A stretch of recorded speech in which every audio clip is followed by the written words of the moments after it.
हिमालय के जंगल में ऐसे कई पेड़ पौधे हैं जो अपने आप में अनोखे हैं। ऐसे पेड़ पौधे और कहीं नहीं पाए जाते। इन पर लगने वाले फल और फूल सबसे अलग होते हैं। इन पर लगने वाले फल इतने मीठे और खुशबूदार होते हैं कि कोई भी इन्हें खाए बिना रह नहीं सकता। ऐसा ही एक पेड़ नदी किनारे था जिस पर सारे बंदर अपने राजा के साथ रहा करते थे। बंदरों के राजा का नाम महाकपी था। महाकपी बहुत ही समझदार और ज्ञानवान था। महाकपी का आदेश था कि उस पेड़ पर कभी कोई फल न छोड़ा जाए। जैसे ही फल पकने को होता वैसे ही वानर उसे खा लेते थे। महाकपी का मानना था कि अगर कोई पका फल टूटकर नदी के रास्ते किसी मनुष्य तक पहुंचा तो ये उनके लिए बहुत हानिकारक हो सकता है। सभी वानर महाकपी की इस बात से सहमत थे और उनकी आज्ञा का पालन करते थे। लेकिन एक दिन एक पका फल नदी में जा गिरा जो पत्तियों के बीच छुपा हुआ था। वह फल नदी में बहकर एक जगह पहुंच गया जहां एक राजा अपनी रानियों के साथ घूम रहा था। फल की खुशबू इतनी अच्छी थी कि आनंदित होकर रानियों ने अपनी आंखें बंद कर ली। राजा भी इस खुशबू पर मोहित हो गया।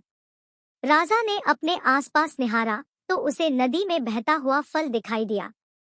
राजा ने उसे उठाकर अपने सिपाहियों को दिया और कहा कि कोई इसे खाकर देखे कि यह फल कैसा है। एक सिपाही ने उस फल को खाया और कहा कि ये तो बहुत मीठा है। इसके बाद राजा ने भी उस फल को खाया और आनंदित हो उठा। उसने अपने सिपाहियों को उस पेड़ को खोज निकालने का आदेश दिया जहां से ये फल आया था। काफी मेहनत के बाद राजा के सिपाहियों ने पेड़ को खोज निकाला। उन्हें नदी किनारे वो सुंदर पेड़ नजर आ गया। उस पर बहुत सारे वानर बैठे हुए थे। सिपाहियों को ये बात पसंद नहीं आई और उन्होंने वानरों को एक एक करके मारना शुरू कर दिया।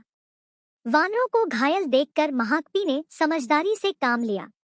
उसने एक बांस का डंडा पेड़ और पहाड़ी के बीच पुल की तरह लगा दिया। महाकपी ने सभी वानरों को उस पेड़ को छोड़कर पहाड़ी की दूसरी तरफ जाने का आदेश दिया।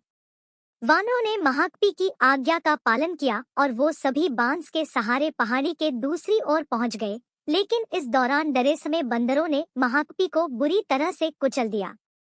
सिपाहियों ने तुरंत राजा के पास जाकर सारी बात बताई। राजा महाकपी की वीरता से बहुत प्रसन्न हुए और सिपाहियों को आदेश दिया कि महाकपी को तुरंत महल लेकर आएं और उसका इलाज करवाएं। सिपाहियों ने ऐसा ही किया, लेकिन जब महाकपी को महल लाया गया तब तक वह मर चुका था। कहानी से सीख। वीरता और समझदारी हमें इतिहास के पन्नों में जगह देती है। साथ ही इस कहानी से यह भी सीख मिलती है कि हर मुश्किल घड़ी में समझदारी से काम लेना चाहिए।